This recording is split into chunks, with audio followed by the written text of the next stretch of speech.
Hello મિત્રો, લો for justice ચેનલમાં આજે ફરીથી આપનું હાર્દિક સ્વાગત છે. આપણે લો રિલેટેડ ટોપિક્સ અવારનવાર નવા ટોપિક્સ આપણે લઈને આવીએ છીએ. આજનો આપણો ચર્ચાનો વિષય છે કે આપણી જે તમારી ખેતીની જમીન જે છે એ ખેતીની જમીન ટાઇટલ ક્લિયર છે કે તેમાં કોઈ જાતના ડખા છે કે શું છે એ તમે જાતે જ નિર્ણય લઈ શકો છો, જાતે જ ચેક કરી શકો છો. તો એ ચેક કેવી રીતે કરવું અને તમારી જમીન ટાઇટલ ક્લિયર છે કે નહીં એ કેવી રીતે ચકાસવું એ બાબતે આપણે આજે ચર્ચા કરીશું. મિત્રો, ખેતીની જમીનમાં તમારું નામ છે કે નહીં એ જાણવા માટે તમે સૌપ્રથમ 7/12નો ઉતારો એ કઢાવતા હશો. તો 7/12નો ઉતારો એ ખેતીની જમીનનો પાયાનો દસ્તાવેજ છે. તે તેનો એક બેઝિક ડોક્યુમેન્ટ છે કે જેના આધારે ખબર પડે છે કે ખેતીની જમીન કોના નામે છે, એનો સત્તા પ્રકાર કયો છે અને તે જમીન ઉપર કોઈ બોજો છે કે કેમ, અને એ જમીનને લગતા કોઈ કેસો ચાલુ છે કે એ જમીનને કોઈ પ્રકારનો બોજો છે. તો અનેક પ્રકારની માહિતી એ 7/12ની અંદર આપેલી હોય છે. એટલે કે લગભગ મોટા ભાગની ટાઇટલ બાબતની જે માહિતી કહેવાય એ બધી આપણને 7/12માં મળી રહે છે. તો આપણે સૌ પ્રથમ આપણી કોઈ જમીન હોય તો તેનો 7/12નો ઉતારો એ આપણે જોતા શીખવો પડે. એના માટે હું અલગથી એક વિડીયો બનાવીશ કે 7/12નો ઉતારો કેવી રીતે જોવો, કયા વિભાગમાં કઈ વસ્તુ દર્શાવેલી હોય છે અને તેનાથી શું સાબિત થાય છે. 7/12માં જમીન કેટલા વીઘા છે એનો શોર્ટ વિડીયો બનાવીશું. એને માપણી કેવી રીતે કરવી, અંદર ગુંઠા આપેલા હોય તો એના આધારે આપણે જમીન કેટલા વીઘા છે, કેટલા એકર છે એ કેવી રીતે માપવું, એનો હું શોર્ટ વિડીયો બનાવીને આ ચેનલ પર મૂકીશ. પણ આપણે આજે જે ચર્ચાનો વિષય છે એ છે ટાઇટલ બાબતનો. તો સૌ પ્રથમ આપણે 7/12ની ચકાસણી કરવી પડે. 7/12માં તમારું પોતાનું અને તમારા ફેમિલીનું નામ છે કે નહીં સૌ પ્રથમ એ ચેક કરવું પડે. અને જો તમે જમીન ખરીદી રહ્યા હોય તો સામેવાળી વ્યક્તિ જે તમને જમીન વેચી રહી છે એ વ્યક્તિનું નામ છે અથવા એ વ્યક્તિના સંબંધીનું નામ છે કે અંદર કેટલા નામ છે, કોના કોના નામ છે એ આપણે ચકાસવું જરૂરી છે. તમને બીજી કોઈ વ્યક્તિ જમીન વેચવા આવી હોય એનું નામ 7/12માં ના હોય તો પછી એની જોડે તમે કોઈ પણ પ્રકારનો વ્યવહાર કરો તો એ માન્ય ગણાશે નહીં. એટલા માટે તમે તમારી પોતાની જમીન ચકાસતા હો તો અંદર તમારું નામ છે, ફેમિલીનું નામ છે, આ બધું ચકાસો. અને તમે જમીન ખરીદી રહ્યા હોય તો સામેવાળી વ્યક્તિ જે તમને વેચી રહી છે એ વ્યક્તિનું નામ અંદર છે કે નહીં એ સૌપ્રથમ તમે ચકાસણી કરો. અને એ વ્યક્તિનું આધાર કાર્ડ, ચૂંટણી કાર્ડ અને એના કોઈ ડોક્યુમેન્ટ સાથે એનું મેળવણું કરો, વેરિફિકેશન કરો કે એ વ્યક્તિ આધાર કાર્ડમાં જે નામ છે એ પહેલામાં નામ છે કે કેમ. તો સૌ પ્રથમ 7/12માં પોતાના અથવા સામેવાળી પાર્ટીના 7/12માં નામ ચેક કરવા અને તેના ડોક્યુમેન્ટ ચકાસવા. આ પહેલું કામ છે. બીજું કામ કે એ જમીન તમારી નવી શરત છે કે જૂની શરત, એનો સત્તા પ્રકાર એના પર લખેલો જ હોય છે. પછી ઘણીવાર નીચે શ્રી સરકારનો પણ ઉલ્લેખ કરેલો હોય છે. ઘણા બધા નામો હોય અને નીચે લાસ્ટમાં શ્રી સરકારનો ઉલ્લેખ કરેલો હોય તો તેમ તમારે ચકાસણી કરાવવાની રહે કે આ જમીન જે છે એમાં શ્રી સરકાર ક્યારથી દાખલ થયું, કયા કારણોસર દાખલ થયું અને કઈ શરતોનું ઉલ્લંઘન થવાથી શ્રી સરકારનું નામ દાખલ થયું છે એ પણ તમારે ચકાસણી કરાવવાની રહે. એમને તમે જો દસ્તાવેજ કરાવી લેશો તો આ દસ્તાવેજ કરાવેલો પણ તમારા માટે નકામો પડશે. તમને ઘણું મોટું નુકસાન થશે. તમારી પાસેથી એ જમીનની કિંમત તમે એને ભરપાઈ કરી દેશો પણ તમે જો દસ્તાવેજમાં વ્યવસ્થિત રીતે એની એન્ટ્રી ના પાડી શકો તો પછી એ આખો સોદો નકામો જાય. તો તમે એ જમીન નવી શરત છે, જૂની શરત છે એ બધું તમે ચકાસી લો. ત્યારબાદ એ જમીનની જે 7/12ની અંદર જે નોંધો આપેલી હોય છે એમાં પણ નીચે 7/12ના પ્રથમ પેજ ઉપર નીચે બોજો દર્શાવેલો હોય છે કે કેટલો બોજો છે. એ બોજાની ટોટલ ગણતરી કરો અને જે બેંકનો બોજો છે ત્યાં જઈને રૂબરૂ તપાસ કરાવો કે ભાઈ એ બોજો એના ઉપર કેટલી વ્યાજ ચડેલું છે અને ટોટલ એમાઉન્ટ કેટલી બને છે એ બધી ગણતરી કરીને પછી તમે આગળ વધો. આ સિવાય બોજો ખાલી અંદર એન્ટ્રી પાડેલો હોય એ તો હોય જ છે, એ સિવાય પણ પ્રાઇવેટ બોજા લોકોએ લીધેલા હોય છે, ગીરો ખત કરેલા હોય છે, ચિઠ્ઠીઓ કરેલી હોય છે. તો આના માટે તમારે એ જાણવું હોય તો તમારે એના માટે પેપરમાં જાહેરાત આપવી પડે કે ભાઈ સદર સર્વે નંબર, તાલુકો, જિલ્લો એ બધી ડિટેલ સાથે તમે લખો કે ભાઈ આ જમીન હું વેચાણ રાખી રહ્યો છું અથવા વેચાણ આપી રહ્યો છું.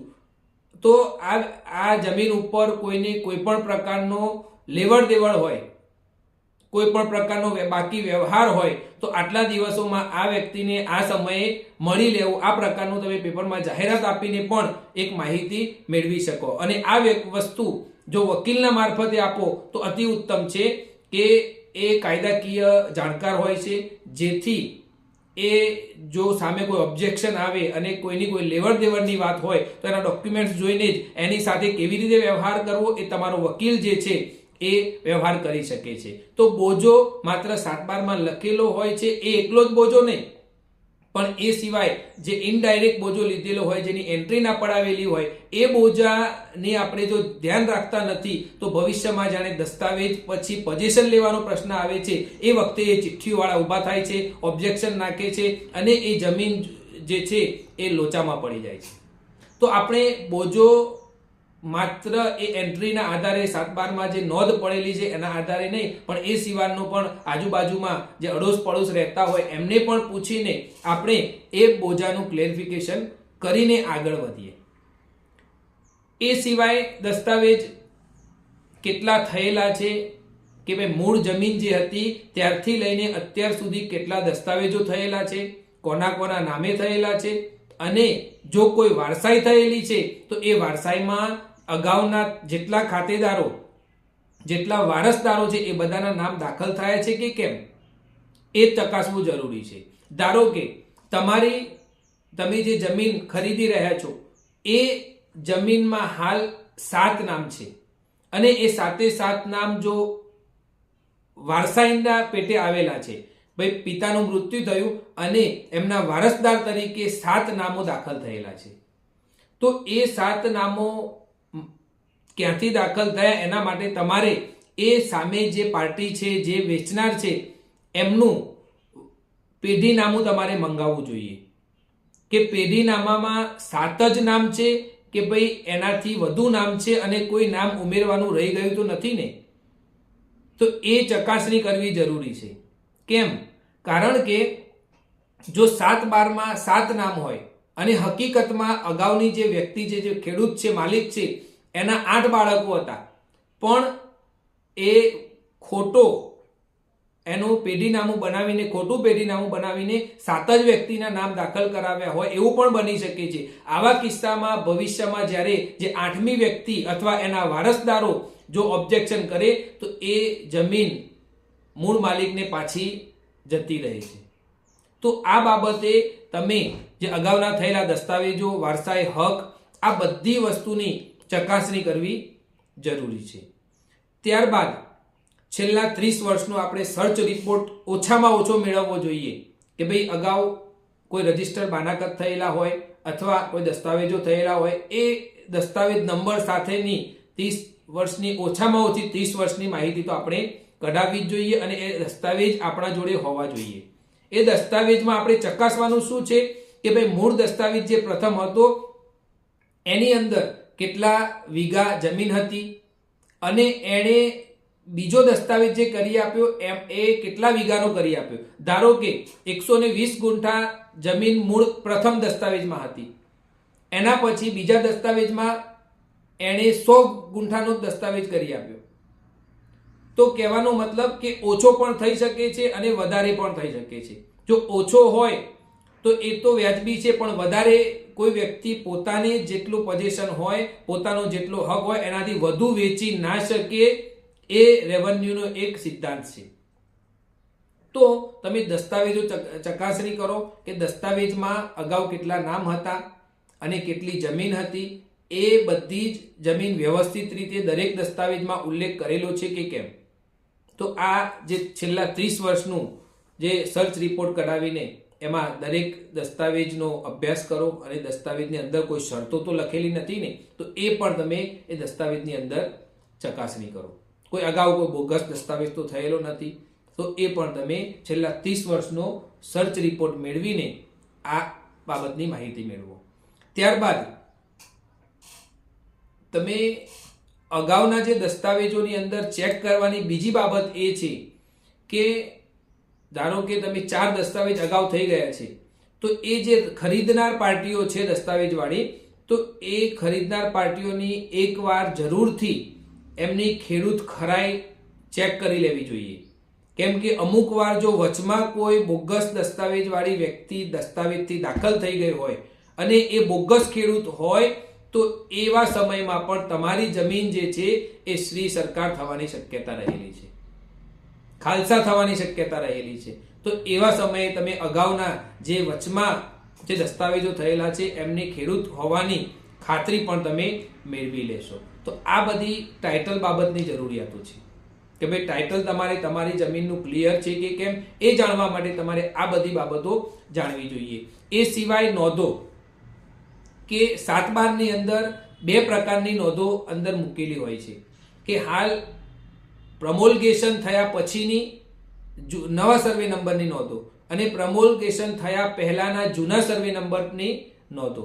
તો આ બધી જ નોંધો તમે પહેલા ચાલુ સર્વે નંબરની કઢાવો અને ત્યારબાદ અગાઉના જૂના સર્વે નંબરની પણ તમામ નોંધો, જે મૂળ માલિક ક્યાંથી આવ્યા, જમીન ક્યાંથી પેદા થઈ, એટલે કે જમીન ખેડૂતને ક્યાંથી મળી, કયા કાયદા હેઠળ મળી, તો એ ત્યાંથી લઈને અત્યાર સુધીની જેટલી પણ જમીનને લગતી અસરો થઈ હોય, જેટલી ઇફેક્ટ થઈ હોય, તે બધી નંબર 6 ની નોંધો તમે કઢાવો અને એ નંબર 6 ની અભ્યાસ કરો. તથા 73AA જો કોઈ જમીનમાં લાગતું હોય, એટલે કે કોઈ આદિવાસીની જમીન હોય, તો એ જમીનને તમારા નામે કરવા માટે કલેક્ટરનો હુકમ લેવો જરૂરી છે. એટલે એ પણ તમે તપાસ કરાવી શકો કે ભાઈ આ જમીન 73AA છે, એમના જે વારસદારો છે, જે ખેડૂતો છે, એમને આ જરૂરિયાત છે, તો એ આ જમીન વેચવા માંગે છે, તો આ જમીન ખરીદવા માટે અથવા એમને વેચાણ કરવા માટે પરમિશન આપજો. તો જો કલેક્ટરનો હુકમ મળે, કલેક્ટરની પરમિશન મળે, ત્યાર પછી જ તમે આ જમીન ખરીદી શકો છો. અને એ સિવાય પણ એમની મૂળ ખાતેદાર હોવાની જે શરતો છે એ શરતો પણ તમે જોઈ લો અને પછી જ આગળ વધશો. જગ્યા જો ઇનામી હોય તો એ ઇનામી જગ્યા બાબતની શરતો પણ તમે અભ્યાસ કરીને જ આગળ વધવું જરૂરી છે. બરાબર. આ 7/12 ને લગતી બાબતો થઈ. એ સિવાય 7/12 એક કોલમ એ પણ આવે છે કે એને કોઈ રેવન્યુ કેસ ચાલુ છે કે કેમ. જો એ કેસ ચાલુ છે તો એ તમે નીચે દર્શાવેલું હશે, તકરારી રદ હોય અથવા બીજું કોઈ પણ હોય, એ નીચે લાસ્ટ કોલમમાં દર્શાવેલું હોય છે. તો આ ટાઇટલ બાબતની વાતો થઈ કે ભાઈ આપણે સૌ પ્રથમ 7/12 નામ ચેક કરવા જોઈએ, ત્યારબાદ નોંધો ચેક કરવી જોઈએ, જમીન જૂની શરત, નવી શરત, શ્રી સરકાર છે કે કેમ એ જોવું જોઈએ, અગાઉ જે દસ્તાવેજો થયેલા છે એ દસ્તાવેજો વેલિડ છે કે કેમ, અંદર ખાતેદારોમાંથી કોઈ બોગસ નથી કે કેમ. બરાબર. છેલ્લા 30 વર્ષના દસ્તાવેજો છે, એ 30 વર્ષના દસ્તાવેજોના જે ખાતેદારો છે એમને પણ વ્યવસ્થિત રીતે ચેક કરી લેવા. ત્યારબાદ મૂળ ખેડૂત જે છે ત્યારથી લઈને અત્યાર સુધી જેટલા વ્યક્તિઓ બદલાયેલા છે, માલિકો બદલાયેલા છે, એ બધાની ડિટેલ આપણી પાસે હોવી જોઈએ. અને જેટલી અંદર નોંધો પડેલી છે જૂના તથા નવા સર્વે નંબરની, એ બધી જ નોંધોનો આપણે અભ્યાસ કરીએ. અંદર કોઈ ઇનામી જગ્યા છે કે કેમ, 70AA ની નોંધ પડેલી છે કે કેમ, અને કોઈ અગાઉ રજિસ્ટર બાનાકત કે અનરજિસ્ટર બાનાકત થયેલ છે કે કેમ. તો આ બધી જ બાબતોનો અભ્યાસ કર્યા પછી જ આપણે આ જમીનમાં વેચવા કે લેવા બાબતે આગળ વધવું જોઈએ. હવે નેક્સ્ટ વિડીયોમાં આપણે જોઈશું કે આ 7/12 કેવી રીતે ચકાસવો, પછી એ સિવાય એક શોર્ટ વિડીયો બનાવીશું જેમાં 7/12 માં કોઈ કેસ ચાલી રહ્યો છે કે નહીં, એ કેસ કેવી રીતે ઓનલાઈન આપણે જાતે જ ઘરે બેઠા ચેક કરી શકીએ એ પણ હું આપને બતાવીશ. તો આ વિડીયોમાં જે તમને માહિતી મળી એ સિવાય ટાઇટલ બાબતે ઘણી બધી માહિતી છે. તો નેક્સ્ટ વિડીયોમાં આપણે એ બધી માહિતીની છણાવટ કરીશું. 7/12 કેવી રીતે તપાસવો અને 7/12 ની અંદર જે કેસો વગેરે છે એ બધું કેવી રીતે માપવું અને ગણવું એ બાબતની આપણે નેક્સ્ટ વિડીયોમાં અભ્યાસ કર્યું. તો આ વિડીયો તમને ગમ્યો હોય તો તેને લાઈક કરશો, શેર કરશો અને તમારા મિત્ર વર્તુળ સુધી આને પહોંચાડશો, જેથી વધુમાં વધુ લોકો